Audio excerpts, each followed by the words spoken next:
সেই গ্রামে একটি রাজকুমার ছিল যার কাছে প্রচুর ধন সম্পত্তি ছিল। সে প্রজাদের কাছে অনেক প্রিয় ছিল। সেও সেখানকার সাপেদের পুজো করত। রাজকুমারের নাম প্রতাপ সিং ছিল, আর সে শিকার করার অনেক শৌখিন ছিল। ওর স্ত্রী ইন্দুমতি আর নিজের দুটি ছেলে আনন্দ আর আদেশ এর সাথে থাকতো। আনন্দ অনেক দুষ্টু ছিল, আর আদেশ শান্ত স্বভাবের ছিল। একদিন রাজকুমার নিজের দুজন পুত্রকে শিকারে নিয়ে যাওয়ার অনুমতি নিজের স্ত্রী ইন্দুমতির কাছে চাইছিল।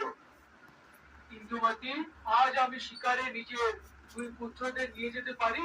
এখন তো ওরা বড় হয়ে গেছে, এখন থেকে শিকার করতে শিখে যাবে, তো তাহলে বড় হয়ে আমারই মতো ভালো শিকার করতে পারবে।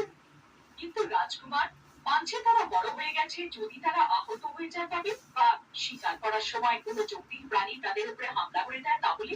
আপনি চিন্তিত হবেন না ইন্দুমতি, আমি তাদের সঙ্গেই থাকবো, আর নিজের সুরক্ষার জন্য বেশি সৈন্যও নিয়ে যাব। ঠিক আছে, তাহলে নিয়ে যান।